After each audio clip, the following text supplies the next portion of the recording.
সমাগত বিধানসভা নিৰ্বাচনৰ বাবে টঙালি বান্ধিছে অবড়ো সমৰ্থিত নিৰ্দলীয় প্ৰাৰ্থী ডিম্বেশ্বৰ ৰাভাই। মনোনয়ন পত্ৰ দাখিলৰ পিছতে 58 নং তামুলপুৰ বিধানসভা সমষ্টিৰ অবড়ো সমৰ্থিত নিৰ্দলীয় প্ৰাৰ্থী ডিম্বেশ্বৰ ৰাভাই নিৰ্বাচনী প্ৰচাৰ ব্যাপক কৰি তুলিছে। ইতিমধ্যে বিভিন্ন দল সংগঠনে তেওঁক পূৰ্ণ সমৰ্থন দিয়া পৰিলক্ষিত হৈছে।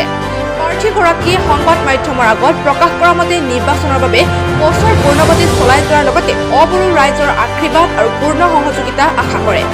ইয়াৰ উপৰিও বিজেপি, জিএছপি আৰু UPPL মিত্ৰজোঁটৰ চৰকাৰখনে অবড়ো ৰাইজৰ সমস্যাক আওকাণ কৰি আহিছে। সেয়েহে জিএছপি দলৰ জনজাতি মৰ্চাৰ সভাপতি পদৰ পৰা পদত্যাগ কৰি অবড়ো সুৰক্ষা সমিতিৰ সমৰ্থনত অবড়ো ৰাইজৰ নিৰাপত্তাৰ স্বাৰ্থত নিৰ্দলীয় প্ৰাৰ্থী হিচাপে প্ৰতিদ্বন্দ্বিতা আগবঢ়াইছে বুলি প্ৰাৰ্থীগৰাকীয়ে জানিবলৈ দিয়ে। তেওঁ পুনৰ কয়, অবড়োসকলক ৰাজনৈতিকভাৱে হত্যা কৰা হৈছে।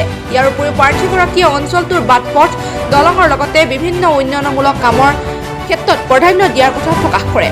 তামুলপুৰৰ আন এজন নিৰ্দলীয় প্ৰতিদ্বন্দ্বী জাকিৰ হুছেইনে অবড়ো সমৰ্থনত ডিম্বেশ্বৰ ৰাভাই প্ৰতিদ্বন্দ্বিতা কৰাৰ বাবে মনোনয়ন পত্ৰ দাখিল নকৰি ৰাভাক সমৰ্থন দি তেখেতৰ হৈ প্ৰচাৰ চলাব বুলিও জানিবলৈ দিয়ে।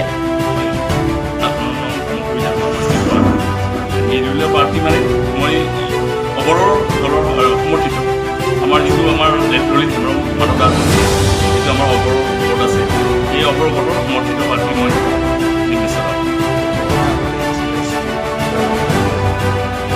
জিএছপি মই আছিলোঁ, আমি যিহেতু আমাৰ অবড়োই তাৰমানে জিএছপি মানে দলটোৰ জন্ম দিছে আৰু সেই দলটোৰ জন্ম দিয়া যিহেতু আমি জন্ম দিছিলোঁ, তেতিয়া মই জিএছপিৰ আমাৰ অসম যিটো আমাৰ কেন্দ্ৰীয়ভাৱে মই জনজাতি মৰ্চাৰ সভাপতি হিচাপে কাৰ্যনিৰ্বাহ কৰি আছিলোঁ। কিন্তু আজি আমাৰ যিটো এলায়েন্সৰ চৰকাৰ, জিএছপি, বিজেপি আৰু UPPL যিটো চৰকাৰ, এই চৰকাৰত আমাৰ জিএছপি মানে আমি এলায়েন্স হিচাপে যিখিনি পাব লাগিছে সেইখিনি পোৱা নাই।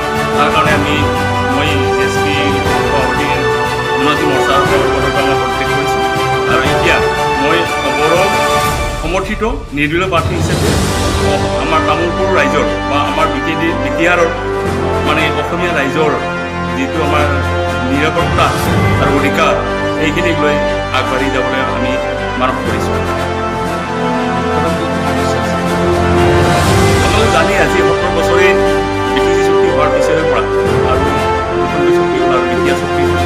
এই চুক্তিৰ আধাৰত আমাৰ ইয়াত যিখিনি অনাবড়ো মানুহ আছে, এই অনাবড়ো মানুহখিনি বা নন এছ টি মানুহখিনি একেবাৰেই ৰাজনৈতিকভাৱে হত্যা কৰা হৈছে আৰু এই আমাৰ অনাবড়ো মানুহখিনিক অধিকাৰৰ পৰা বঞ্চিত কৰা হৈছে আৰু নিৰাপত্তাহীনতাত আমি ভুগি আছিলোঁ। আজি আমি 2014 চনৰ পৰা অবড়োৰ মূলৰ পৰা আমাৰ নৱশৰণীয়া ডাঙৰক আমি MP কৰাৰ পিছৰ পৰা আমি কিছু নিৰাপত্তা মানে আহা বুলি আমি ভাবি লৈছিলোঁ যদিও আজি আমাৰ সৰ্বশেষত আজি জিএছপি দলে আমাৰ বিটিআৰ চৰকাৰৰ লগত যেতিয়া মানে মিলিত হৈ একেলগে সন্মিলিত চৰকাৰ কৰিলে, এই চৰকাৰ বিনিময়ত আমি আকৌ নিৰাপত্তাত ভোগাৰ অনুভৱ হৈছে।